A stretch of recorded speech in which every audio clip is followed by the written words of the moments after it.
Hello, everyone's. I am here for my review of Real Housewives of Potomac, Season 7, Episode 15. If you were new to my channel, welcome. I am Lady T. I like to do reviews on scripted reality shows, and also the reactions.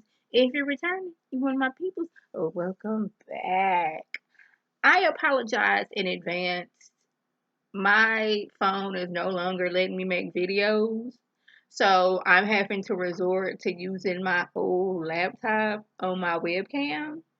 So the quality is not what, we've been used to over here.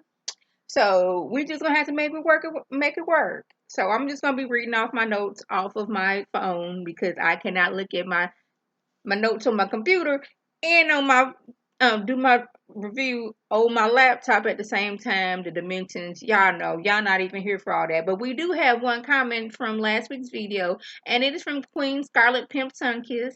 Hey boo. Thank you. I have no idea why certain people are acting like Sharice is Shawnee O'Neal. She don't have producer credit nor even a personality to sustain her place on the show. If she truly was the queen or a queen or whatever, and everybody in Potomac know it, why is that not enough? That is a very good question. Why can't Karen do her thing on the show and in the entertainment industry? And why can't Sharice use her connect to become a reality show producer or something? Instead of popping up in bathrooms, out in bushes, in the beaches, at dinners, everywhere like the ghost killer, like the ghost killer to be seen and acknowledged by Karen. You wrong for that, but right at the same time. It's not adding up. Sharice clearly doesn't see herself into her light that everybody else is trying to see her in. And the people trying to put her on the pedestal don't truly want her on the show. It seems they want Karen to be forced out of her grand dom character, or her grand character. Yeah. That's my whole thing about Sharice. Now, I'm not for or against Sharice, but my whole thing was she last week. Well, I am the one that put this group together. Sharice is the central focus. Everybody knows Sharice, and it's because of Sharice. Okay, that's fine and dandy, but Sharice didn't have the personality to sustain on this show. Once she left, whatever season that was, 'cause, it's been a long time, and I've been reviewing a lot of shows. She thought she had enough pull to where she could leave, handle her divorce, and come back. And the people on the show was like, no, ma'am, Pam, you're not about to do that. Even so much so that even though Sharice has come to events, they didn't give her enough respect to give her a microphone or a scene. It's just her walking in the background, or Sharice was at that event, but we would have not known it because we did not see her. We did not hear her. And she's like, well, Karen, you wasn't even a friend of mine. You just happened to be sitting at my table. And I know that is eating her up. That Karen, who was basically, I don't want to say a nobody, but she wasn't known like that for real in Potomac. And for whatever reason, they was at an event together, and Karen just happened to be sitting at that table. And the people who were getting and I believe, and I could be wrong, they were trying to get a Jack and Jill show together. And they already filmed, and Jack and Jill was like, y'all are not finna disrespect our organization. So they turned it into Real Housewives of Potomac. And I know that it's eating her up that somebody she didn't even handpick, like, hey, this is a friend of mine, was able to get on this show and then become a fan favorite. And then that is eating her up. And I don't know why Giselle and Robin are acting like it's Karen's fault that Sharice is not on the show. Sharice is not on the show because Sharice doesn't have that personality to be on the show. She is almost not even a friend of. She doesn't even give that. You see, Candace was not even a focal point of this episode. And yet she had some doggone one-liners that made her what the show is. Like, we like that. There's like, ooh, girl, you're gonna need a wheelchair. She's like, that's what I need. I'm gonna need a wheelchair to get wheeled out of here after all these drinks I'm having. Like, things like that. That's what makes people like up on, like, yes, that's what makes good for TV, in my opinion. Sharice is just not that. And the fact that they are like riding Karen about getting Sharice on the show, Sharice is Potomac, Sharice is the queen and all that other stuff. Sharice may be known like that for real in Potomac, but that and being a fan favorite or liked on a TV show are two different things, in my opinion. So y'all, we start off with Giselle relating to us that she didn't ate something bad in Mexico. Now she got the bubble guts. Now, I guess we only had to bring that up because that microphone was doggone and letting us know her stomach was a rumbling. And I was like, see, that's what you get. You always eating. You need to sit down somewhere. Get you some Pepto-Bismol, some Tums, some something. Go lay down. Stop being mean and ugly. So she's telling Mia that she doesn't like how Karen was making up all these lies about Sharice. And I'm like, see, I don't know if Giselle is oblivious to her hypocrisy or she just doesn't care. And I'm leaning towards she doesn't care about her hypocrisy because, ma'am, weren't you the one who lied on somebody and then joined in on facilitating more lies about somebody? But you want to talk about Karen lying on somebody? That's basically you and your homegirl's MO is lying on people. Now somehow we get into it that Mia is jealous. I mean, Wendy is jealous of Mia. This is all in Giselle's mind. Wendy is jealous of Mia, just like Karen is jealous of Sharice. Now let's just break down some things. Wendy, no shade to Mia, come from a loving family, a supportive family, has a husband who loves her, has a career, made something out of herself, did not require her stripping on a pole, no shade to stripper, or laying on her back to a married man to facilitate her lifestyle. We just gonna put that out there. Mia, on the other hand, brags about I was a stripper, not stripper. We was serving lobster. We was serving, steak. I had on ball gowns. I made $400,000 a year. I slept with this married man, stole him from his wife, and now I'm living a life. So Wendy is supposed to be jealous of that. If you ask me, you would think that Mia would be jealous of Wendy, that Wendy didn't have to do all those things and she still got almost a better lifestyle. Like Wendy is a political commentator. She has 4 degrees. She has started businesses. She has written books. And all that, she did not have to require to lie on her back with with an older man to get that lifestyle. But in Giselle's mind, Wendy is jealous of Mia. And it's like, how come I just don't like the girl? How about that? And it's not even that Wendy don't like Mia. It's just that Mia is been digging at Wendy since like last season. And I'm like, I don't Giselle and her hypocrisy, she just will not admit that at one bit, but let her tell it. Wendy is jealous of Mia. So now we got Karen and we got Ashley. Did not like the outfit Ashley had on. I'm like, girl, what is you doing? But hey, that's not what I like.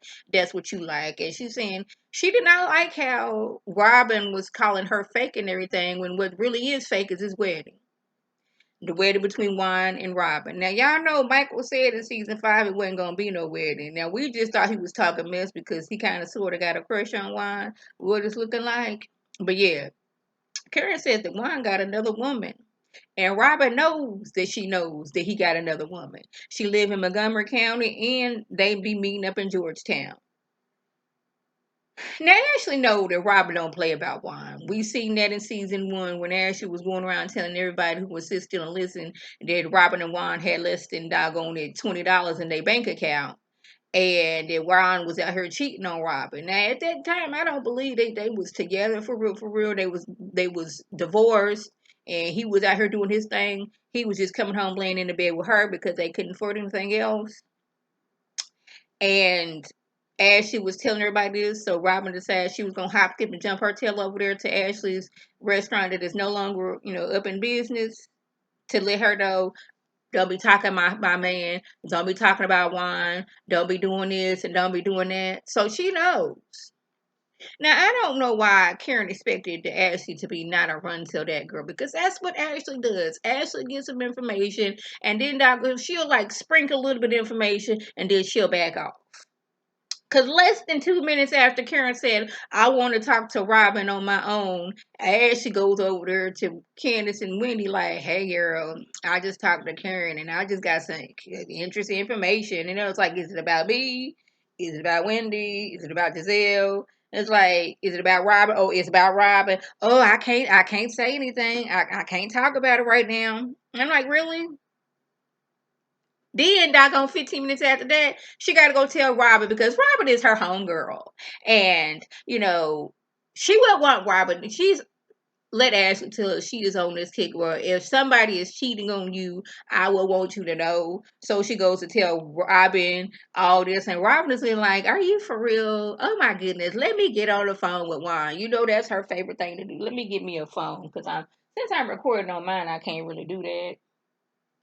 Use his stylus pen. Oh my goodness, Wandiskin, you will not believe what is going on. Karen says that you have a you have a girlfriend, and she lives in Georgetown. Now, I don't know why Robin does this to herself, but you know how Juan gets when he upset. He will cuss you and everybody else out. Robin, I'm about to hang up.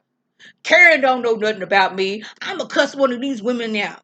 I'm telling you, I love you. We getting married. We in this to win this. But I'ma cuss any and everybody out. Now, did you notice that why I love cussing at Robin when he's mad about something?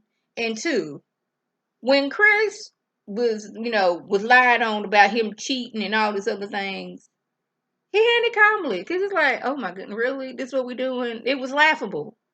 When Eddie was told that he was out here floating with Deborah DeVore, he was like, oh, so I can't smile no more. I was out here trying to cheat. Laughable. They was like, this is what these girls do. We're not even gonna get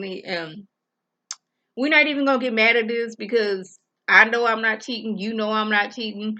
But Juan, see, this is what I'm talking about, Robin. I'm gonna cuss one of these women out. I'm not saying that Juan was cheating, but what I will say is a hit dog will holler. And I don't know why Robin continuously gets on these shows, The Real Housewives of Potomac, and it's like she's trying to show us that she is in this happy relationship with Juan, but Juan will get on there and cuss her out, and as many times leave a scene making her look stupid. I don't know why she continues to do that to herself. I just don't. So you call yourself proving that Juan wasn't cheating on you, and you end up getting cussed out. Isn't that hilarious? So the ladies are at lunch, and Robin expresses how she felt that Karen was being a mean girl, which Giselle co-signs, of course. And I'm like, let's see, a mean girl to me is, we're all together and I don't include one person in their family to these activities that I got going on because they call me out for my relationship being not what it is. I'm portraying it to be this and it's not. To me, that's being a mean girl. Seeing somebody get attacked and filming it and calling the person who was being attacked, what's the word I'm looking for? Antagonistic. That to me is being a mean girl. Being a bully just about every season to me is being a mean girl. Comforting the person who was the attacker and not the attackee to me is a mean girl. So the way y'all and your hypocrisy, it's like y'all sitting here like weird. Like I know at some point, y'all just forget the camera is there. But they have years and years of footage of the way y'all been acting, and y'all have been acting like that since season one. Y'all have this mean girl mentality. But anyways, Karen, she gets back to the table and she says, I will eat my words once I see a wedding registry. Which Giselle says, she don't have to prove nothing to you. And she's like, Giselle, you are nowhere near an aisle or altar. So I'm gonna need you to shut up, okay? Just zip it. Okay? And this is what we're not gonna do. Now Robin brings out what she considers,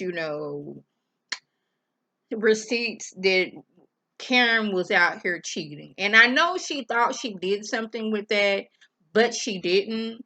All she got was a picture of somebody from behind that looked like Karen that was out at a bar with somebody who was not Ray.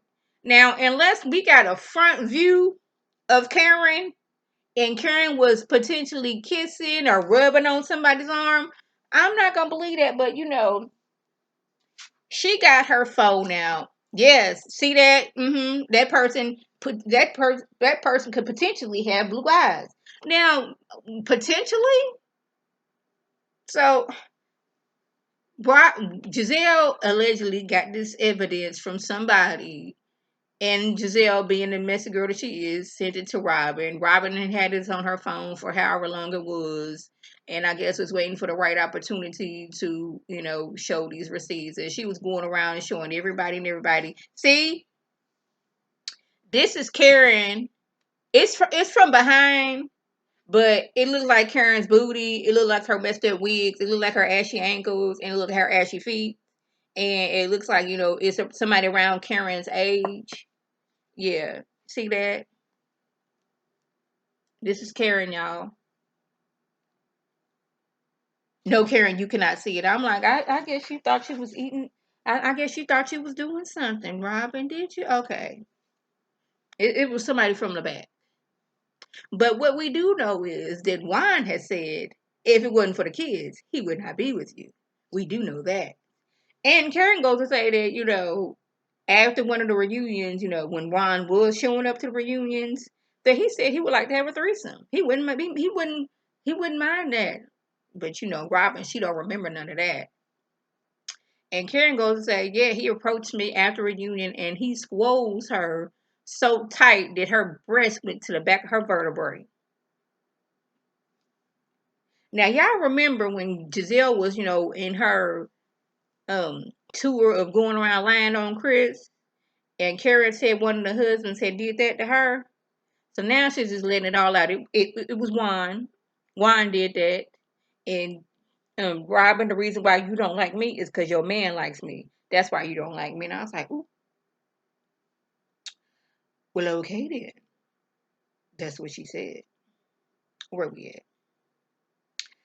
Yeah, I totally forgot that doggone Jacqueline was there because Jacqueline hasn't said anything. And truth be told, if Sharice hadn't walked by, I would have thought she was there too. Which goes to prove my point that she is not a fit for the show. If anybody ain't a fit for the show, you tell me it was Sharice. Sharice doesn't bring anything to me to the show.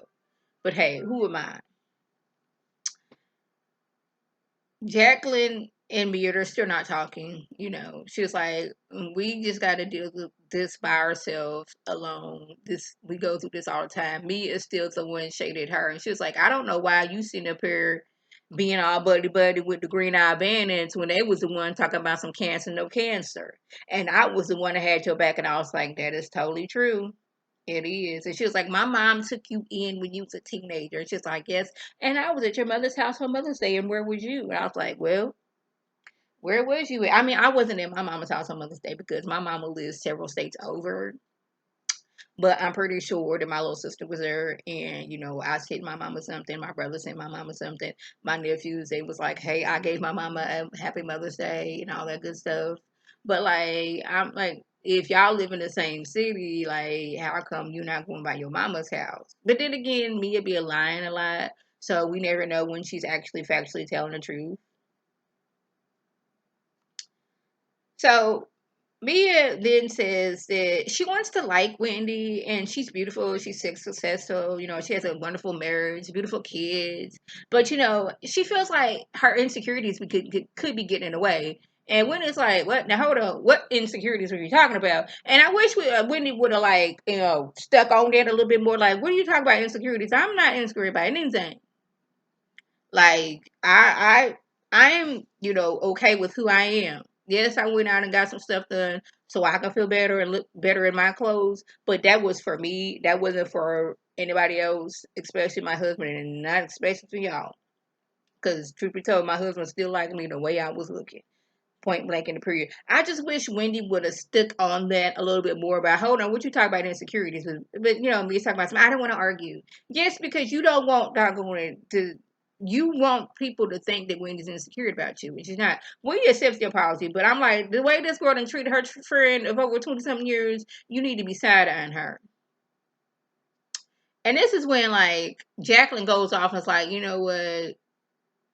That man, we've been friends all this long time, but she is a messed up individual. And it was like me, it's like, yes, go over there and give Jacqueline the attention she so desperately needs. I was like, the same way you wanted the ladies to rally around you after you tagged Wendy and was mad that Candace, Ashley, and Karen actually cared about Wendy and how she was doing after being attacked, and you got mad at them trying to throw them out the house, meaning at Candace and Ashley.